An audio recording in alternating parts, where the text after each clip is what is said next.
हाँ जी, नमस्कार सभी का स्वागत। Good evening, Ram Ram. कैसे हैं आप लोग सभी? चलिए, कौन कौन आ गया है? तो Bipin, Ankleshwar, Deepak, Harshita, Vinita, Parvati, Krishna, unique girl, Aarti, Savita, riding with Ankesh, Deepu, Neha, Varsha, सभी का स्वागत। कैसे हो भाई आप लोग सभी? मस्त, बढ़िया, फर्स्ट क्लास। आज हम आपको सॉल्व करवाने वाले हैं एनटीपीसी के बहुत अच्छे टॉप लेवल के क्वेश्चंस, एकदम तगड़े सवाल जो आग लगा देंगे।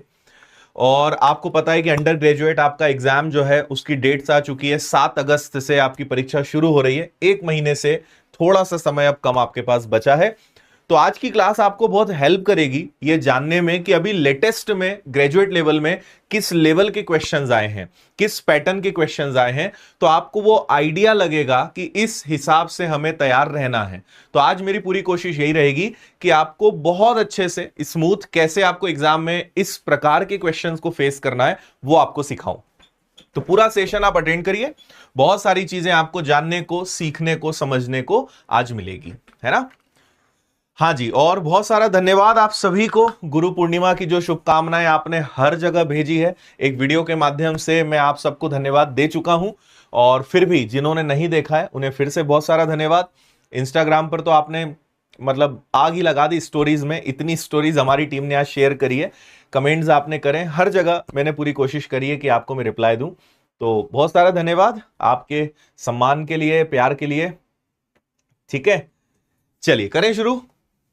देखो भाई, आपको इस क्लास की पीडीएफ क्लास के खत्म होते ही हम प्रोवाइड करवा देंगे, और वो मिलेगी आपको द विनर्स इंस्टीट्यूट, जो यूट्यूब क्लासेस का अलग से पीडीएफ ग्रुप है, वहां से आप इसको डाउनलोड कर लीजिएगा। लिंक आपको डिस्क्रिप्शन में मिल जाएगी, तो वहां जाके आप पहुंच सकते हो। ठीक है, इसके अलावा कुछ वीडियो के सजेशंस हैं, इनकी लिंक भी आपको डिस्क्रिप्शन में मिल जाएगी, तो आप इन सबको देख लीजिएगा, है ना? जैसे एनटीपीसी में किस प्रकार का पेपर आता है, पहले वाला बहुत अच्छा वीडियो है, ये आप देख सकते हो, है ना? और आखिरी 25 दिनों में आपको अब कैसे पढ़ना है, इस पर एक वीडियो मैं ऑलरेडी डाल चुका हूं, तो ये वीडियो भी आप देख लीजिएगा कि 25 दिन का पढ़ने का तरीका आपका क्या हो। चलिए भाई, अब आ जाते हैं हम अपने सवाल पर। पहला सवाल, और ये सब अभी जो पिछले महीने आपका ग्रेजुएट लेवल का एग्जाम हुआ है उसी के बहुत अच्छे टॉप क्वेश्चन सिलेक्ट करे हैं, तो वो सब आपको देखने को, समझने को, सीखने को मिलेंगे। तो पहला क्वेश्चन है आपके सामने कि 22, 26, 19, 21 में से हर एक में क्या जोड़ा जाए कि अनुपात ये हो जाए, और एक्स और वाई और सब आपको पता लगाना है। ठीक है, आता है आपको। इसकी ट्रिक मैंने आपको रेशो वाले चैप्टर में सिखाई है कि जो आपका अनुपात चैप्टर है उसमें हम कैसे करते हैं, देखिएगा। 22, 26, 19 और 21, इन सब में क्या जोड़ा जाए, यानी एक्स की वैल्यू आपको पता लगाना है। देखो सवाल क्या है, पैटर्न पकड़ना। मैंने आज बहुत आसान क्वेश्चंस नहीं लिए हैं, जो नॉर्मल है, जनरली हम लोग करते रहते हैं, क्लासेस में सीखे। थोड़े से हटके सवाल हमने लिए हैं ताकि वो नए प्रश्न आपको पता चले। आसान सवाल में उठा लूंगा, आपसे बन जाएंगे, आपको लगेगा कि यार बढ़िया है, कॉन्फिडेंस आ जाएगा, तो नॉर्मल सवाल तो बन जाएंगे। जहां थोड़ा सा कैलकुलेशन है, जहां मुझे लगा कि यार ये पैटर्न थोड़ा अलग हटके इन्होंने दिया है, जो आपको सीखना चाहिए, वो मैंने क्वेश्चंस उठाए हैं। तो आपको सारे क्वेश्चंस अलग या टफ लग सकते हैं, क्योंकि मैंने जान करके थोड़े अच्छे लेवल के क्वेश्चंस उठाए हैं। आसान क्वेश्चन लिए ही नहीं आज की क्लास में, है ना? तो इसलिए हर क्वेश्चन में कुछ अच्छा और एक लेवल देखने को मिलेगा। डरना नहीं है, ऐसे नहीं सोचना कि अरे यार हर प्रश्न कठिन है, हमसे तो कुछ बन ही नहीं रहा है। भाई मैंने उठाए ही सारे कठिन प्रश्न हैं। 47 शिफ्ट में सारे प्रश्न तो कठिन हो नहीं सकते हैं, तो जो अच्छे हो सकते थे वो आपके लिए उठाए हैं, इसलिए घबराना नहीं है। चलिए, इसकी ट्रिक क्या होती है? इसके दो तरीके होते हैं। पहला होता है कि आप इसको एक्स से कर लो, दूसरा तरीका होता है कि इसको आप शॉर्टकट से कर लो। शॉर्टकट कैसे करते हैं? सबसे पहले आप इन दोनों में डिफरेंस देखते हो, तो दोनों में डिफरेंस 4 का है। फिर आप इनमें डिफरेंस देखते हो, तो दोनों में डिफरेंस 2 का है। आप इसको और अगर शॉर्ट कर सको तो ये कैंसिल हो जाएगा 2 बार, ये कैंसिल हो जाएगा 2 से 1 बार। अब इससे ज्यादा कैंसिल नहीं हो सकता। फिर आप इन दोनों का डिफरेंस लेते हो, तो दोनों में डिफरेंस कितने का है? 1 का है। अब इनका आप इधर इसका गुणा इधर करते हो और उसमें से इसको माइनस करते हो, तो देखो 1 का गुणा 22 में करोगे तो भाई 22 आएगा, 19 का दुगना करोगे तो 38 आएगा, 22 में से 38 जाएगा तो आपका माइनस का 16 आएगा। और ये एक ही क्या है? ये एक वही है जिसकी बात यहां पे चल रही है, एक्स की। जनरली एग्जाम में इतने ही क्वेश्चंस आते थे, इन्होंने इसको आपको एक स्टेप और आगे लेकर चले गए कि आपको इसके भी आगे लेकर जाना है कि क्या हो सकता है। समझ आ रही है बात आपको, है ना? इनमें डिफरेंस 4 का है, इनमें डिफरेंस 2 का है, इसको और आपने कर लिया तो ये आ गया आपका 2:1। इनमें डिफरेंस देखा तो इनमें डिफरेंस कितने का आ गया? 1 का आ गया। इसका गुणा इधर करते हैं, इसका गुणा इधर करते हैं, दोनों में आप डिफरेंस लेते हो तो 16 का डिफरेंस आ जाता है। ठीक है बात? अब आगे देखिए, अब आपको क्या करना है, इसके लिए जगह थोड़ी कम है, तो देखो ये एक रेशो हो गया, ये एक रेशो हो गया, तो आप इसको लिख सकते हो 2x बटे वाई बराबर में y, और नीचे आ जाएगा आपका 4x माइनस का 8। ठीक है भाई, ऐसे समानुपात को आप ऐसे लिख सकते हो ना, तो इनका जब मल्टीप्लाई हो जाएगा तो ये बन जाएगा आपका y का स्क्वायर, है ना, और इनका आपस में गुणा होगा, तो एक आपके पास 2x है और एक आपके पास है 4x माइनस का 8। इस x की जो वैल्यू है ना, अब इसको आपको यहां रखना है।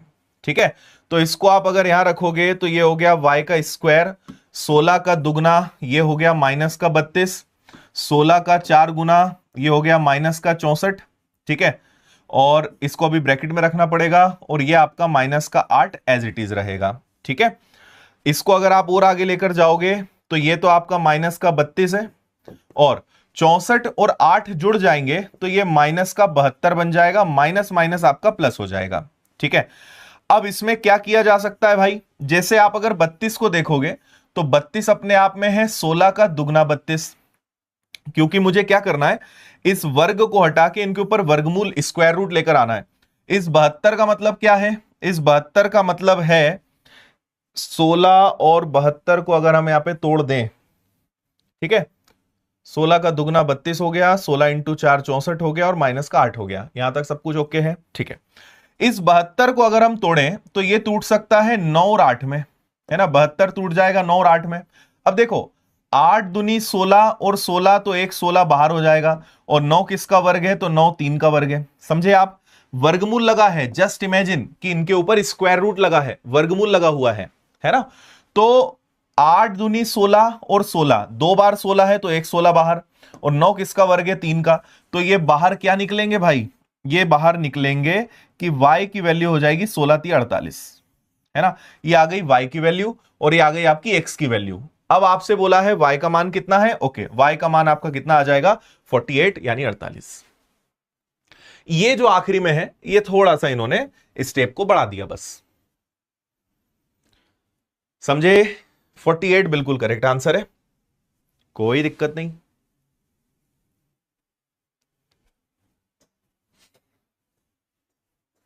ठीक है,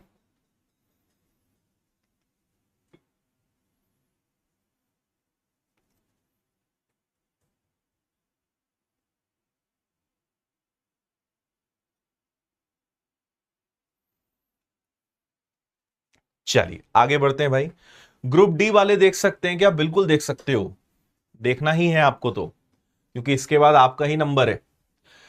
चलिए, यहां पे आपसे कहा है कि 6x³ 11x² plus 6x minus का 1 सबकी वैल्यू 0 है, और अल्फा बीटा गामा, तो आपसे कहा है कि अल्फा का स्क्वायर बीटा गामा का आंसर क्या होगा, और आगे आपका सिग्मा लगा हुआ है ना, तो अल्फा बीटा और गामा है तो इसकी वैल्यू क्या होगी।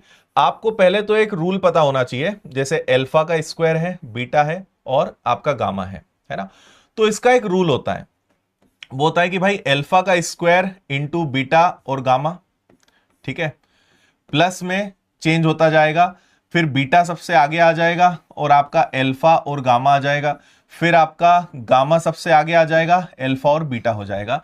ये एक सूत्र है जो आप सबको पता होना चाहिए, ठीक है। अगर मुझे इसकी वैल्यू बतानी है तो ये फॉर्मूला पता होना चाहिए। अब अगर आप इस सब में देखो कि भाई अल्फा बीटा और गामा, अगर एक बार alpha into beta into gamma बाहर ले लिया जाए तो अंदर क्या बचेगा, अल्फा निकल जाएगा, तो अल्फा बीटा और गामा, है ना, यहां पे भी अगर बीटा निकल गया, अल्फा बीटा गामा अगर निकल गया तो आपके पास, सॉरी, अल्फा बीटा गामा निकल गया, अल्फा बीटा गामा निकल गया तो एक बार अल्फा बचा, अल्फा बीटा गामा निकल गया तो एक बार बीटा बचा, और यहां पे एक बार क्या बचेगा, गामा बचेगा। इतना समझ में आया? अल्फा बीटा गामा जो है वो यहां पे मूल है, जिसको इंग्लिश में रूट्स कहते हैं, ये वही है। क्लियर?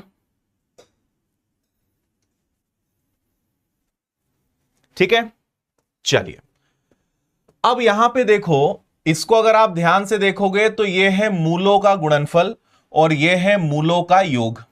तो मूलों का गुणनफल क्या होता है भाई? मूलों का गुणनफल होता है डी बटे ए, है ना। ये त्रिघात समीकरण है, जैसे द्विघात समीकरण होता है, क्वाड्रेटिक इक्वेशन होता है, वैसे ये आपका त्रिघात समीकरण है ना, क्योंकि हाईएस्ट पावर 3 है। और इसको करना है मूलों का योग, और मूलों का योग होता है बी बटे ए, है ना भाई।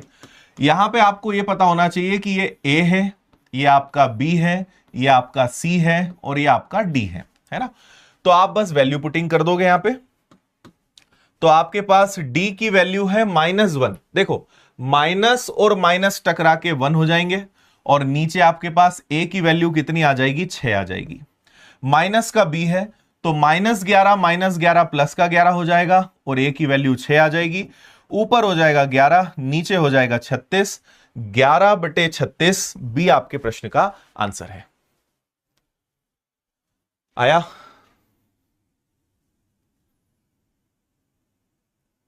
बोलिए।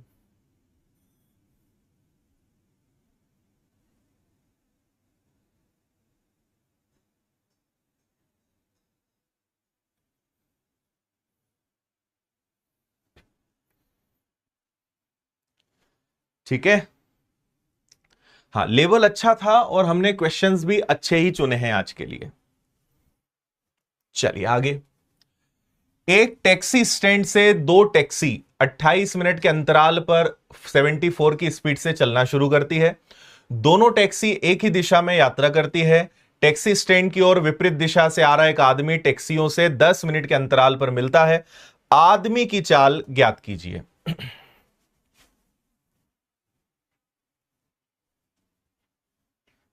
ठीक है,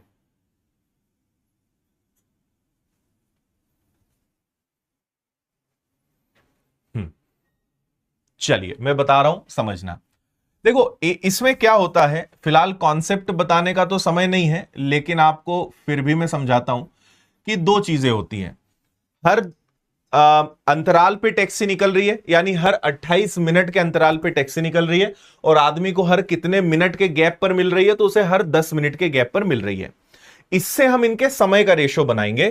तो टैक्सी निकलती है हर 28 पे, और क्योंकि देखो टैक्सी उधर से आ रही है, आदमी इधर से आ रहा है, विपरीत दिशा है, तो उनमें डिफरेंस कितने का है? उनमें डिफरेंस 10 का है।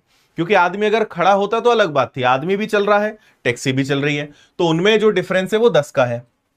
अब ये इनके समय का अनुपात है। समय के अनुपात को पलट दें तो इनकी चाल का अनुपात आ जाएगा। तो ये आ गया भैया इनकी स्पीड का रेशो।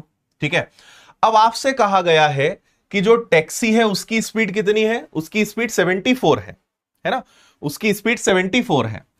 तो अगर टैक्सी की स्पीड 74 है तो हमारे हिसाब से टैक्सी की स्पीड कितनी है? 10 है।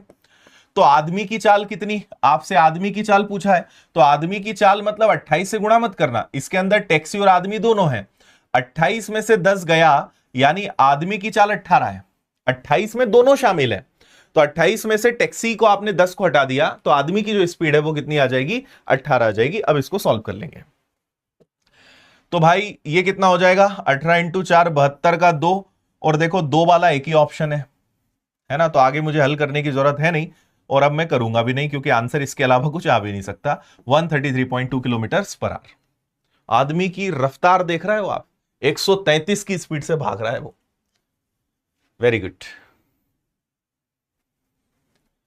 हाँ, आया?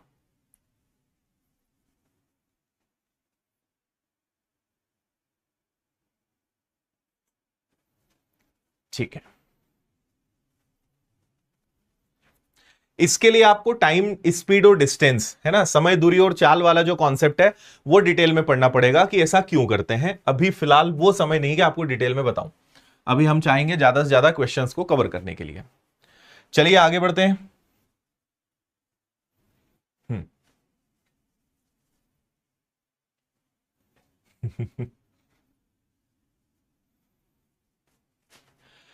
एबीसीडी एक चतुर्भुज है जिसमें AB और DC एक दूसरे के पैरेलल हैं।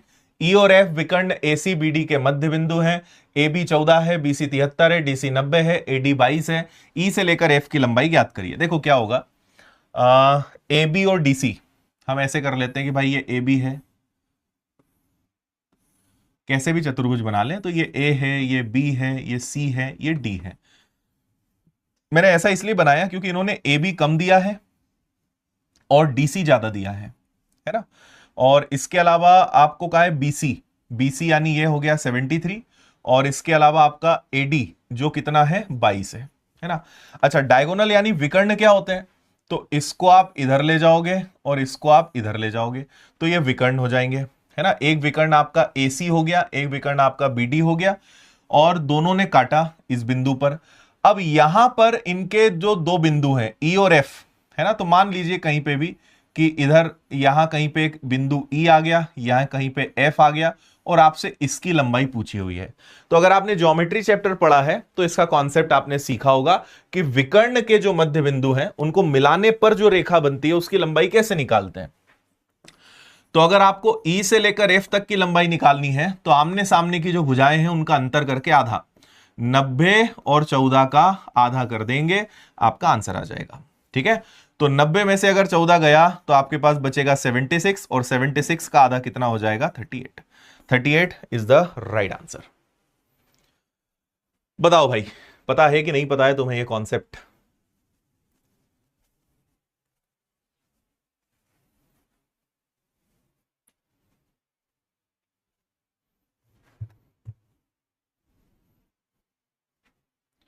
ठीक है,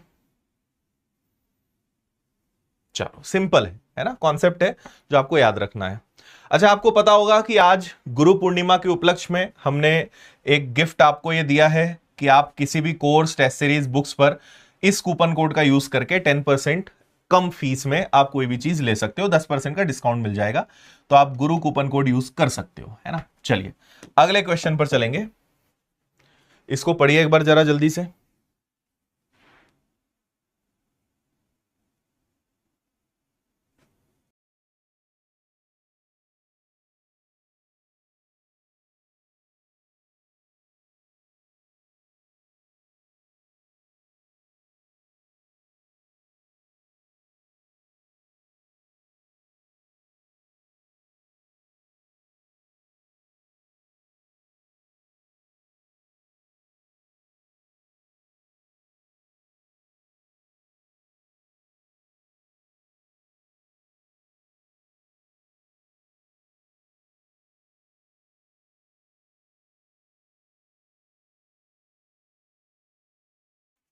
हाँ जी, पढ़ लिया आपने क्वेश्चन?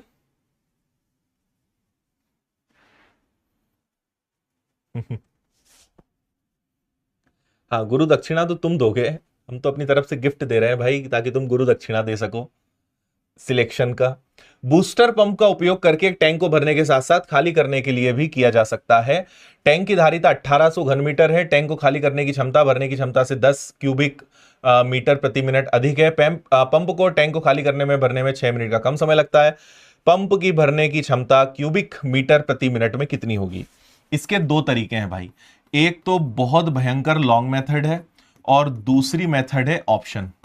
और एग्जाम में ये मेथड से बिल्कुल मत करना, मर जाओगे तुम, है ना। उतनी देर में 8 या 10 सवाल हो सकते हैं जितनी देर में लॉन्ग मेथड से होगा, तो हम लॉन्ग मेथड से नहीं करेंगे, इसको शॉर्टकट से करेंगे। देखो क्या है, आपके पास टोटल कैपेसिटी तो 1800 ही है ना। आप यहां पे दोनों जगह जो वैल्यू रखोगे दोनों में 10 का डिफरेंस आना चाहिए, लेकिन दोनों में टोटल कितने मिनट का डिफरेंस आना चाहिए? 6 का डिफरेंस आना चाहिए, है ना। हमें उनकी क्षमता का भाग देना है कि भाई एक खाली करने वाला है ना, खाली किया जा सकता है, और खाली करने की क्षमता भरने की क्षमता से क्या है 10 अधिक है। इधर खाली करने वाला आएगा, इधर भरने वाला आएगा, दोनों में कितने का डिफरेंस है? दोनों में 10 का डिफरेंस है। लेकिन जब दोनों चलते हैं तो कितने मिनट का फर्क आता है? दोनों में 6 मिनट का फर्क आता है। तो आपका बहुत समय बच जाएगा। तो आपको बस ऐसी संख्या सोचनी है जिससे आप इसको सॉल्व कर सके, कोई वैल्यू रख सके। ठीक है भाई, तो आप यहां पे अगर ऐसी संख्या भी सोचना है जिससे दोनों में भाग दे सको, है ना। अगर मान लो, पहले हम आसान ऑप्शंस उठाते हैं जो इजीली भाग दे सके। मान लो यहां 50 हो तो यहां पे क्या होना चाहिए 60, दोनों में 10 का डिफरेंस है, सही है। 60 का अगर मैंने भाग दिया तो यहां 30 आ जाएगा, हालांकि मुझे यहां 50 रखना चाहिए, इधर 60, क्योंकि बड़ी संख्या रखेंगे तो आंसर छोटा आएगा। 50 से भाग देंगे तो इसमें आएंगे आपके 36 मिनट, और अगर इधर आपने 60 से भाग दिया तो इधर आएंगे आपके 30 मिनट, और दोनों में 6 मिनट का फर्क आ चुका है भाई, है ना। दोनों में 6 मिनट का ही फर्क आपको चाहिए था, सही है ना। तो इसका मतलब क्या हो गया कि ये आपका ये भरने वाला है और ये आपका क्या है, ये आपका खाली करने वाला है, क्योंकि इन्होंने बोला है कि खाली करने की क्षमता भरने की क्षमता से 10 अधिक है, खाली करने वाला भरने वाले से 10 ज्यादा है। तो भरने वाला अगर 50 होगा तो खाली करने वाला 60 होगा, दोनों में 6 मिनट का फर्क आना चाहिए, आ रहा है ना। तो आपसे कहा है पंप को भरने की क्षमता कितनी है, तो पंप को भरने की क्षमता कितनी हो जाएगी, 50 हो जाएगी। इसी चीज को आपको x मानना पड़ेगा, यहां पे x रखोगे, यहां पे x प्लस 10 रखोगे, है ना। यहां पे x रखोगे और यहां पे x प्लस 10 रखोगे, और अब इस क्वेश्चन को जैसे सॉल्व करते हैं वैसे करोगे तो आंसर आ जाएगा। लेकिन ऑप्शन से अगर काम हो जाए तो उससे बेस्ट कुछ नहीं हो सकता है, तो ये आपकी ट्रिक अच्छी रहेगी। चला जाए आगे, आंसर 50 आएगा, 50 बिल्कुल ठीक है।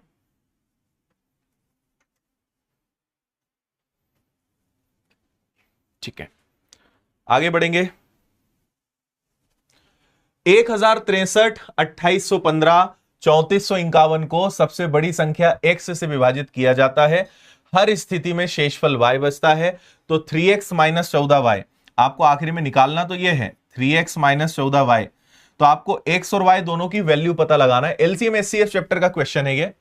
1063, 2815 और 3451। आपको ऐसी संख्या सोचनी है, बड़ी से बड़ी संख्या, कि जिससे भाग देने पर हर बार क्या बचे, y बचे। आपको पता है कि ऐसे क्वेश्चंस में हम अंतर का एचसीएफ लेते हैं। आप पहले इनमें डिफरेंस लोगे और फिर उनका क्या निकालोगे, एचसीएफ निकालोगे। अंतर का एचसीएफ लोगे तो आंसर आपका जल्दी आ जाएगा, ठीक है। चलो, जैसे यहां पर अगर देखा जाए कि दोनों में कितने का डिफरेंस हो सकता है भाई, 2815 और 1063 में, तो 5 में से 3 गया, ठीक है, 11 में से 6 गया और 27 में से गया, तो 1752 का डिफरेंस है। यहां वैसे डिफरेंस मुझे इससे भी कम दिखाई दे रहा है। इन दोनों में कितने का डिफरेंस है, तो 11 में से 5 गया, 4 में से 1 गया और 34 में से 28 गया, तो 636 छोटी संख्या है ना। अब आप इनमें देख लो कि भाई एचसीएफ क्या हो सकता है। ऐसी संख्या जिसका भाग दोनों में चला जाए, है ना। ऐसी संख्या सोचो, बड़ी से बड़ी संख्या जिसका भाग दोनों में चला जाए, वो आपका आंसर हो जाएगा। अब अगर देखोगे तो 6 6 12 और 3 18, है ना। 7 2 9 5 और 1 6, 636 के पहाड़े में ये आता नहीं, मतलब आंसर तो आपके भैया 636 से भी छोटा ही आना है ना। अगर मैं 636 को थोड़ी देर के लिए तोड़ दूं कि 106 और 6 में तोड़ दूं, है ना, तो 106 के पहाड़े में ये आता है क्या? 106 के पहाड़े में भी अगर लेंगे तो 7 इंटू 6 42, और नहीं वो भी नहीं आएगा। 15 इंटू 6 90, 16 इंटू 6 96, 17 वो भी नहीं आएगा। मतलब जो भी है वो 106 में भी नहीं है। 106 को अगर तोड़ा जाए तो ये 53 और 2 में टूट सकता है, पर 53 तो आपकी क्या हो गई, विषम संख्या हो गई, तो वो हो नहीं सकता। तो अब मेरे पास बचे 6 और 2, ठीक है, 6 और 2। अब एक बार देखो, 12 12 पंजे 60, 12 तिया 36 हो जाएगा, 12 एकम 12 हो गया, बचा आपके पास 12 इंटू 6 48 72। चलो भैया, आपका जो एचसीएफ है वो कितना है, एचसीएफ 12 है। इसको समझने के लिए एलसीएम एचसीएफ चैप्टर की पहली क्लास आप पढ़ लेना, आप सीख जाओगे कि कैसे हम एचसीएफ यहां पे निकालते हैं, है ना। 12 इसका एचसीएफ आ गया, बहुत अच्छी बात है।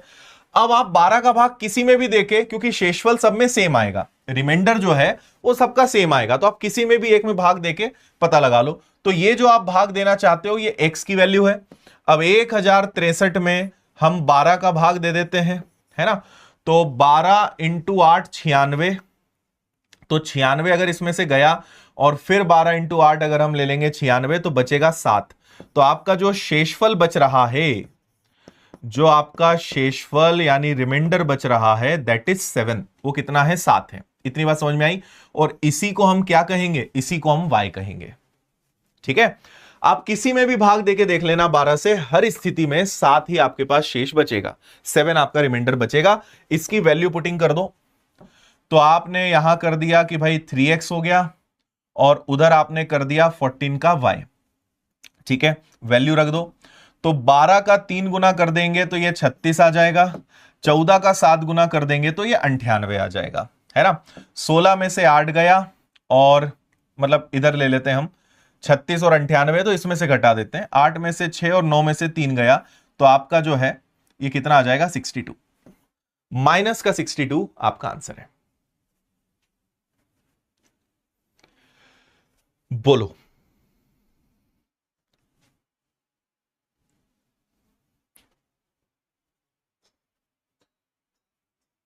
कैलकुलेटिव था, लेकिन इतना ज्यादा भी नहीं था, है ना। आपको एचसीएफ निकालना था। 12 वो संख्या है जिसमें भाग देके सब में शेषफल सेम बचेगा। हर बार शेषफल 7 आएगा, तो ये x है, ये y है। बस इसमें आपको वैल्यू पुटिंग करना था, आंसर लाना था। उम्मीद है आप समझ पा रहे होंगे।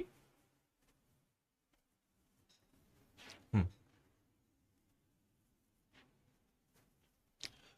10 लड़कों का औसत वजन 70 किलो है, लेकिन बाद में पाया गया कि 2 स्थानों पर वजन 54 किलो को 44 कर दिया, और एक जगह 35 को 40 कर दिया। 10 लड़कों का सही औसत क्या है? चलो, बहुत समय बाद एक इजी सवाल आया है अपने हाथ। ठीक है। हाँ।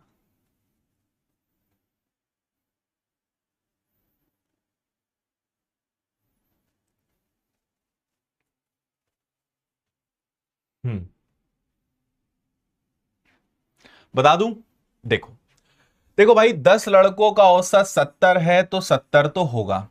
ध्यान से मेरी बातों को सुनना। दो जगह क्या करा हमने कि उनका वजन 54 की जगह 44 ले लिया।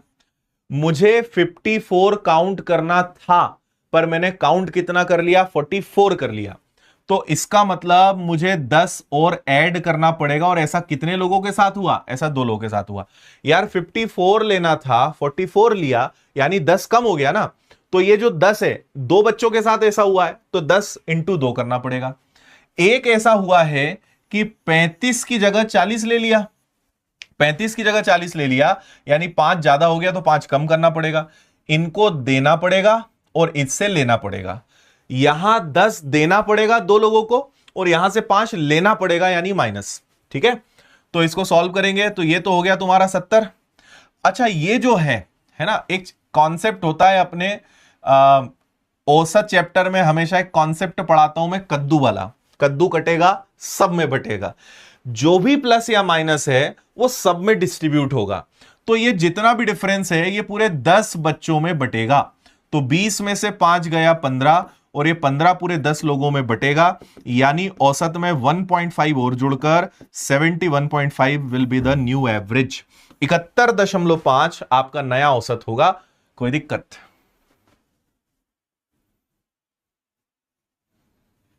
ठीक है। 2 लोगों का 20 आया और एक का 5 गया, तो ये जो हमारे पास 15 एक्स्ट्रा आ रहा है ये सब में डिस्ट्रीब्यूट होगा, तो सब में बटेगा, यानी 10 का भाग दे दोगे आप। ठीक है, तो 70 तो होगा ही, 1.5 और जुड़ेगा, तो न्यू एवरेज विल बिकम 71.5। आगे चले। Very good.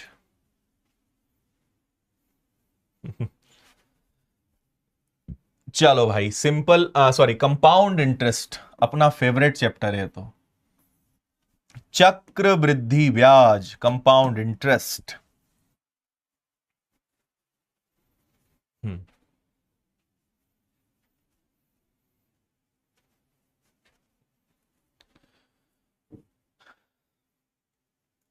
कंट्रोवर्सी वाले क्वेश्चन करा दो, ये कर लो, तुम मत पढ़ो कंट्रोवर्सी। कंट्रोवर्सी वाले क्वेश्चंस या ऐसी थंबनेल लगाना सिर्फ एक व्यूज खींचने का तरीका है, कोई मतलब नहीं है बेवकूफ बना के, इसलिए मत पढ़ो ऐसे चक्करों में। उसमें सीखने को कुछ नहीं मिलेगा तुम्हें।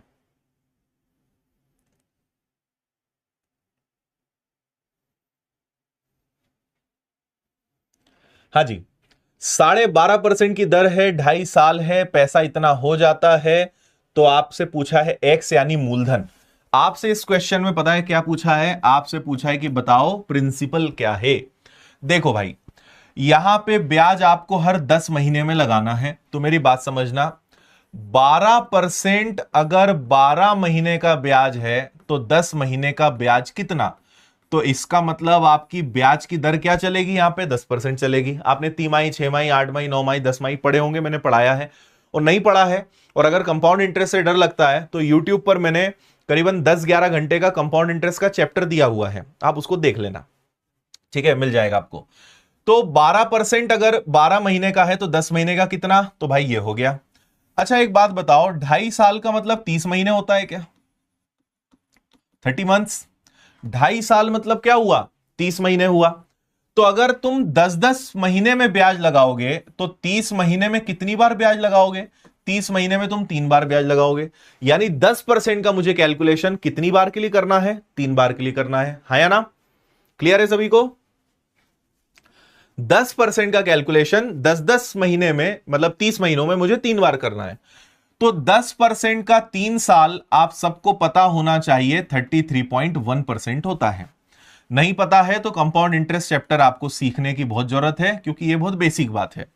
अगर 1 साल का ब्याज 10% है तो 3 साल का ब्याज कितना होगा? 33.1। लेकिन एक और दिक्कत है, ये जो भैया है ये तो मिश्रधन है। मिश्रधन को इंग्लिश में क्या कहते हैं? अमाउंट है। तो हम जानते हैं कि ये ब्याज है और इसमें अगर मूलधन और जुड़ जाए तो आपका टोटल मिश्रधन बन जाएगा 133.1%, जो रियल में कितना है? 83, 85, 3 है। तो आपसे पूछा जाएगा बताओ मूलधन क्या है, प्रिंसिपल क्या है? तो देखो 83853 अगर 133.1% है तो 100% कितना? 100% कितना? ठीक है। अब ये काटा पीटी में थोड़ी सी दिक्कत जरूर हो सकती है, लेकिन आपको एक अच्छी बात बताता हूं, यहां पे डिजिटल सम आप एक बार कोशिश कर सकते हो। और डिजिटल सम आज की दुनिया का एक बहुत भयंकर हथियार है जो आप सबको पढ़ना चाहिए। मैं लिंक में इसकी क्लास भी लगवा दूंगा और आप यूट्यूब पे सर्च कर लेना डिजिटल सम, मेरा नाम लगा देना बाय आदित्य पटेल, आपको लेक्चर मिलेगा, मजा आ जाएगा। हर एक को आना चाहिए, आपको पता होना ही चाहिए। तो फिलहाल हम डिजिटल सम देखें तो यहां 6 और 2 कितना हो गया भाई? 8। 6 और 1 कितना हो गया? 7। 6 और 4 10 का मतलब 1। 6 और 3 9 का मतलब 9। ठीक है। अब यहां पे देख लो तो 8 और 8 16, 24, 24 और 3 हो गया 27, 27 मतलब 9। 3 3 6 और 2 आ गया 8। अब ऊपर 9 ही आ गया तो डिजिटल सम 9 ही आएगा आपका। और 9 वाला कौन सा ऑप्शन है भाई? खत्म, 63,000। This is the power of digital sum. यह है ताकत। 63,000 बिल्कुल सही आंसर है आपका, कोई दिक्कत नहीं है।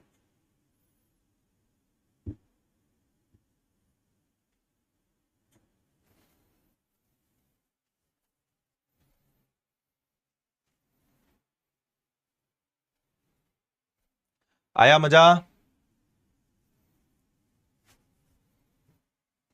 ये मिश्रधन है तो मिश्रधन मतलब मूलधन धन ब्याज है ना, तो मूलधन जुड़ गया आपका 133.1 बन गया और फिर आपने डिजिटल सम की मदद से आराम से उड़ा दिया, तो कोई काटा पीटी नहीं, बिंदास सवाल हल हो गया।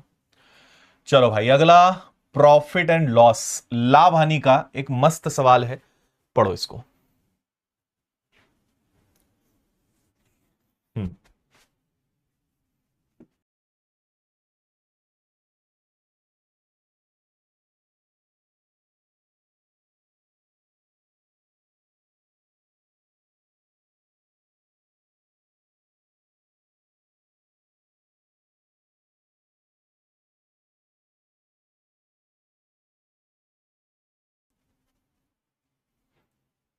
हम्म मैथ्स का बादशाह डिजिटल सम, क्या बात है, ये भी अच्छा नाम है।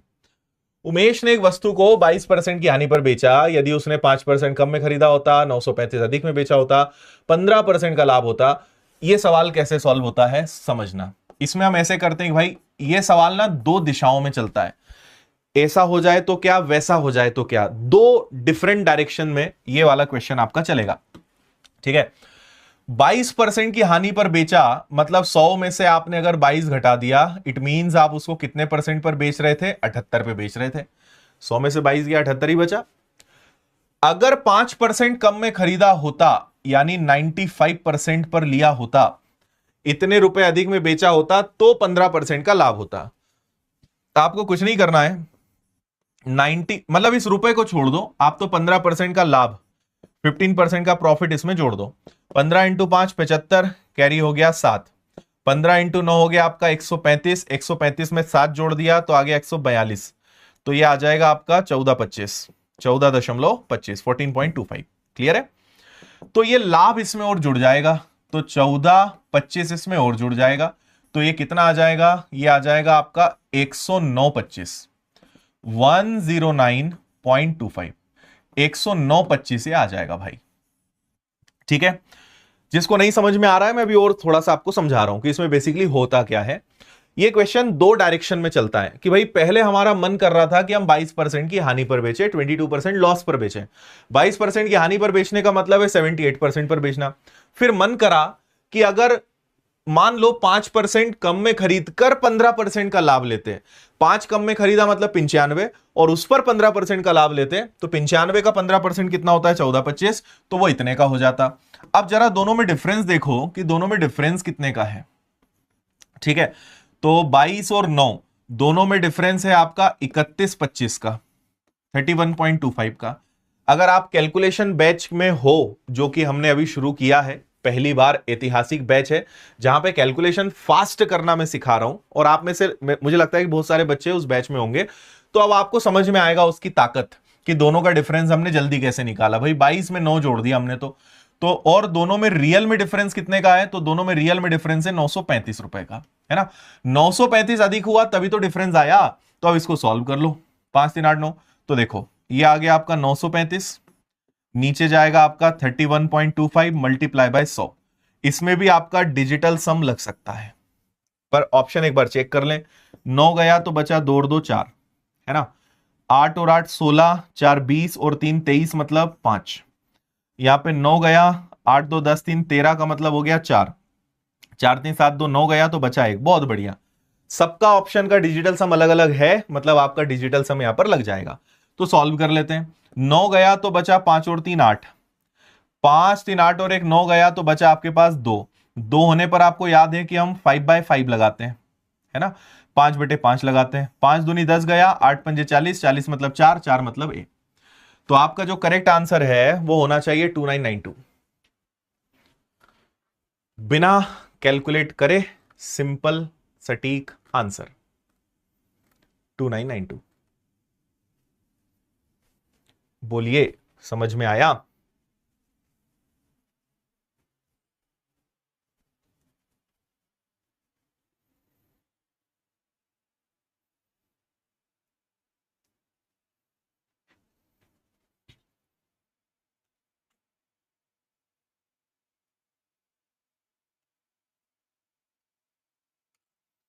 ठीक है, चलें आगे।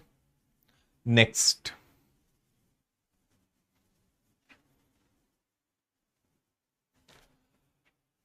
अगला है हमारा चैप्टर पार्टनरशिप यानी साझेदारी, और बहुत तगड़ा कैलकुलेटिव क्वेश्चन बनाया है ये। 2 ऑप्शन में 4 है कि मैं ध्यान नहीं दे पाया क्या? अरे हाँ यार, मैं तो ध्यान ही नहीं दे पाया, भावनाओं में बह गए हम तो, है ना? 2 ऑप्शन में डिजिटल सम 4 आ रहा है, मैंने बस ये 4 देखा और उसको देखा ही नहीं, तो फिर आपका डिजिटल सम नहीं लग पाएगा यहां पे, है ना? अब एक ही तरीका हो सकता है।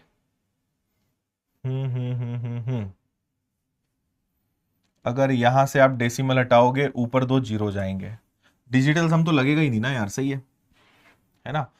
ये आपका गया, इसको अगर आपने 5 से कैंसिल किया, सॉरी 25 से कैंसिल किया, 25 से कैंसिल होगा, 25 से एक बार बचेगा आपके पास 6 और 2, 25 से फिर 25 से कैंसिल हो जाएगा 2 बार, और 25 पंजे 125, तो ये आपका इतनी बार कैंसिल हो गया, है ना?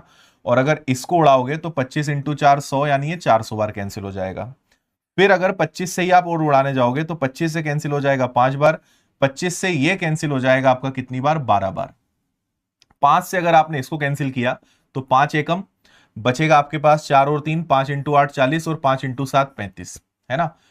तो ये कुछ स्थिति यहां पे बन सकती है। ओके है, 5 से एक बार गया, 5 इंटू 8 40 और 5 इंटू 7 35, ठीक है, ये 16 आएगा, 16, 25 से 16, है ना। अब यहां पर जरूर आप इकाई अंक से आप सॉल्व कर पाओगे। यहां देखोगे तो 6 और 7 42 का 2, तो लास्ट में 2 आना चाहिए और 2 इसमें है, तो डिजिटल सम तो फेल हो गया, लेकिन यूनिट डिजिट से लग जाएगा और कैलकुलेशन ही पूरा करना पड़ेगा।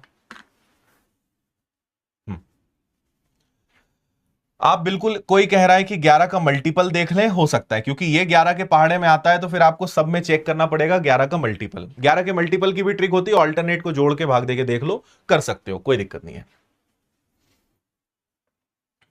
ठीक है। चलिए, तो भाई 3 लोग हैं, एक P है, एक Q है, एक R है। इसके पास 11 रुपए हैं तो इसको 1100 कर लो, इसके पास 8 है तो 800 कर लो, इसके पास 20 है तो 2000 कर लो, ठीक है। और आपको पता होगा वैसे तो पार्टनरशिप के बारे में कि जिसने जितना भी इन्वेस्टमेंट किया और जितने टाइम के लिए किया उससे हम इसको सॉल्व करते हैं, है ना। तो आपसे कहा 9 महीने बाद क्यू ने अपना 35% पैसा ले लिया, आर ने वर्ष पूरा होने से 7 महीने पहले अपना इतना हिस्सा ले लिया। इसका मतलब जो चेंज हुआ है वो पी और क्यू में हुआ, क्यू और आर में हुआ है। तो ये वाले भाई ने तो कुछ नहीं करा, इसने तो पूरा पैसा 12 महीने चलने दिया, है ना। 11 8 20 को हमने कैलकुलेशन इजी करने के लिए सबके आगे 2 2 जीरो लगा लिए।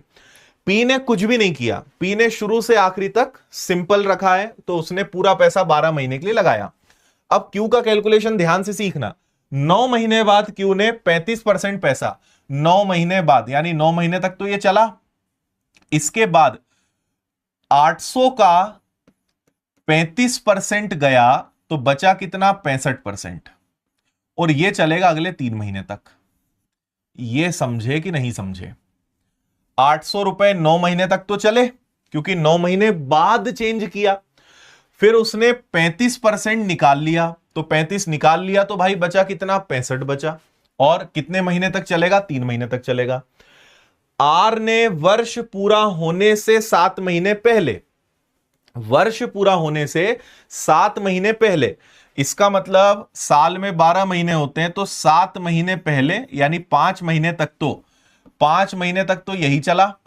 फिर इस भाई ने क्या करा कि जो 2000 रुपए थे उसमें से 14% निकाल लिया, तो 14% निकाल लिया मतलब कितना परसेंट बचा, 86% बचा। और ये कितने महीने तक चलेगा, तो ये 7 महीने तक चलेगा। समझ में आया। 5 महीने तक चला, फिर 2000 का 14% निकाल लिया, तो 100 में से 14 गया 86%, और अगले 7 महीने तक ये चलेगा। तो ऐसा इन तीनों का कैलकुलेशन यहां पर चल रहा है। ये आर का कैलकुलेशन आ गया, ठीक है। अब जैसे ये है तो ये तो भाई सिंपल है, 1100 इंटू 12।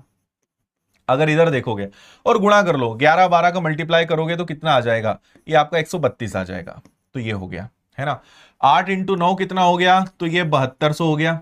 यहां पे 2 जीरो से आपके 2 जीरो कैंसिल हो गए। 65 का 8 गुना करोगे तो 48, है ना, 48 और 40 यानी आ जाएगा आपका 520। 520 में आप 3 का गुणा कर दोगे, ठीक है। तो 520 में आपने 3 का और गुणा कर दिया, तो ये आ गया आपका कितना, 0 6 और 5 दिया 15, तो 7200 में अगर आपने 15 और जोड़ दिया तो 8760 आ गया, 8760 आ गया, है ना। इसी प्रकार यहां पे आओगे तो 2000 का 5 गुना कितना हो जाएगा, 10,000, तो ये हो जाएगा। 2 जीरो से आपके 2 जीरो ये चले गए।